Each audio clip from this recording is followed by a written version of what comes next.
I don't know about you guys, but if you're watching or listening and you live anywhere in Michigan right now, I'm ready to stop complaining about the cold and start complaining about the heat. You feel me?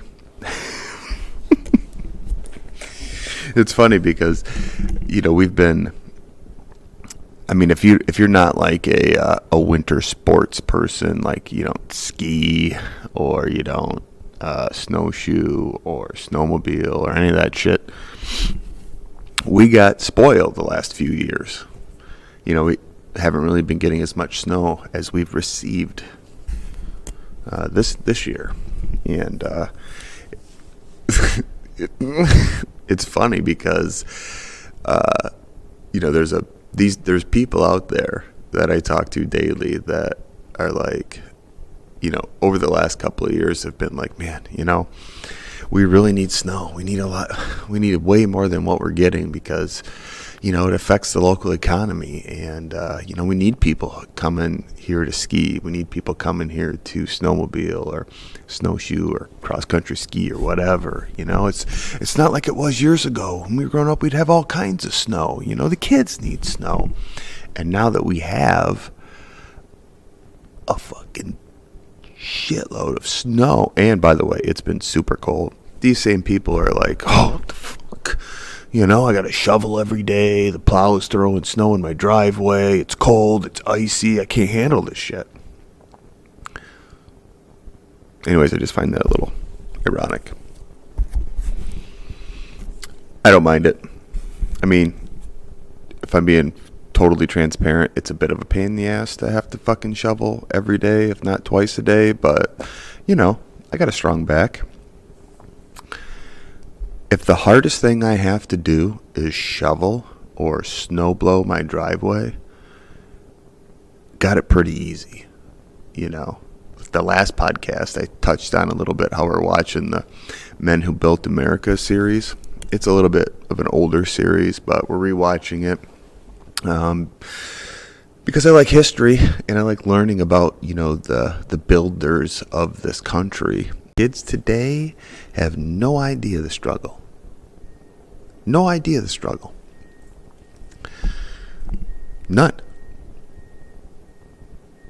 Oh man, just thinking back, I remember there was, I'm not going to say the name of this dude that lived by me when I was a kid, but they had like a, air quotes for those listening, like a club. It wasn't a tree house, but it was like a clubhouse behind their house in like this wooded area where we lived.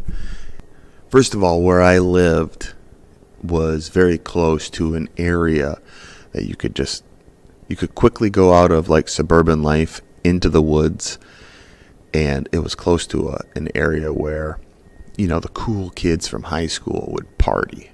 And this was like, what's the fucking movie with Matthew McConaughey? It's not Dazed and Confused, is it? No. What is is it Dazed and Confused? Who's in Dazed and Confused? I fucking love AI, dude. It's quick. It's quick. Dazed and Confused. Here we go. Matthew McConaughey. Yeah, so it was like Dazed and Confused back then, in the 80s, but what I would say is better fashion. But anyways, you could just take your bike, because that was back when kids actually like got together in little BMX bike gangs. Your boy was below the line, so I didn't get a Huffy, but I got like the next best thing. It had two wheels and pedals. Your boy could get around, and we would go out into the woods on like a Sunday and get all the beer bottles, beer cans, and take them to the store and turn them in and fill our pockets up with candy and, sugary drinks. I don't know, but hey, when you're doing a solo pod with your boy here, I could say anything. So, just finished. I watched all of the Lord of the Rings movies when they all came out. They were phenomenal, fantastic. I just started reading the books about 3 months ago. I started off with the Silmarillion, which was fucking dense, dog. And then I read The Hobbit. And then I went back and read the Untold Tales, I think is what it was called, which is basically like all these like the buildings of all these characters and shit. Super dense. But like once you get into it, it's like you can't stop reading it. And then you're like fully invested in all these characters. So I just finished The Fellowship. I'm on the Two Towers. So much stuff in these books that, am I geeking out a little bit right now? Are there some of you that are like, what the fuck? I didn't sign up to listen to talk about Lord of the Rings. Anyhow, people say this all the time. Well, the books are way better, no matter what. Like, movie, you're watching a movie and somebody's like, hey, I read the book. The book was fucking great. The movie, I get that now. Going back and reading these books, there's so much rad shit that they left out in the movies that I'm like, man, there's like another movie here that we could totally like get behind. That Silmarillion or whatever, by the way, my ape brain finds it extraordinarily difficult to read some of the names, and I'm sure similar. I might even be saying that wrong. I think there's a bunch of fucking rings that like the elves and trolls made, or dwarfs made. It's hard shit to read, but that book in itself could be like five movies for sure. So I'm pulling for it. But to get to like the Avengers and shit, I feel like that the United States today is a fucking Avengers movie. Like, it's almost like we're living in two specific movies. Captain America and Captain America Winter Soldier. Or not Captain America. Maybe Captain America and Civil War.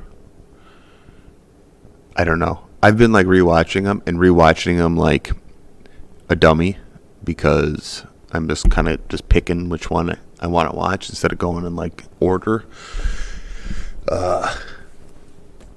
But because I do like an hour or so of cardio every day. So I'll just get on the treadmill or get on my stationary bike and open up my laptop and watch, half of one of these movies one day and finish it up the next day.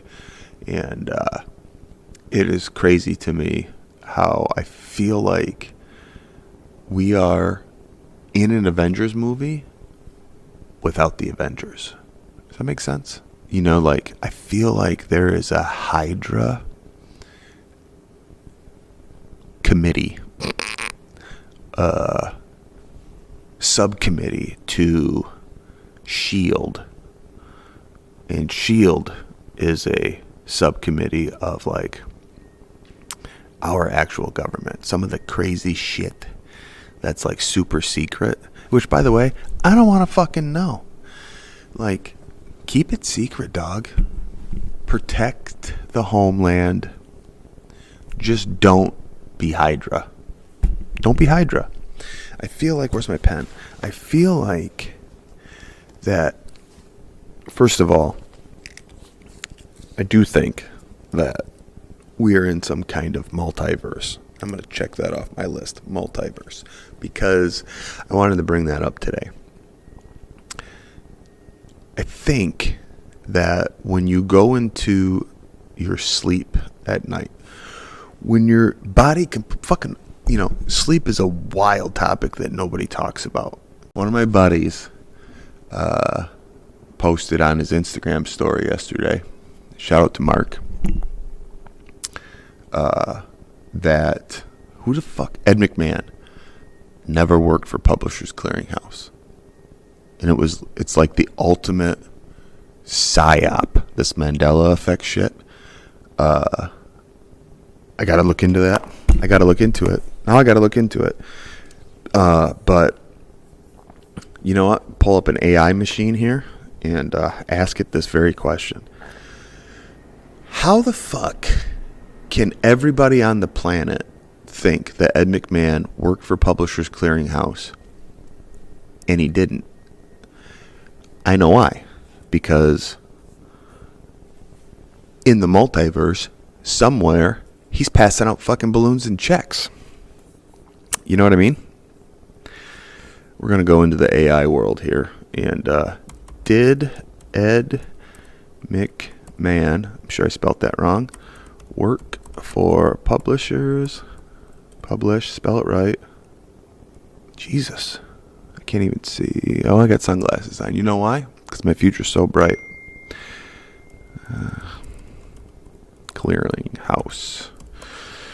And the answer is no. Ed McMahon never worked for Publishers Clearinghouse. He was famously associated with American Family Publishers, AFP for short, a competitor of Publishers Clearinghouse. Many people mistakenly remember him as the face of Publishers Clearinghouse because he appeared in numerous television commercials delivering oversized checks to winners of AFP alongside Dick Clark.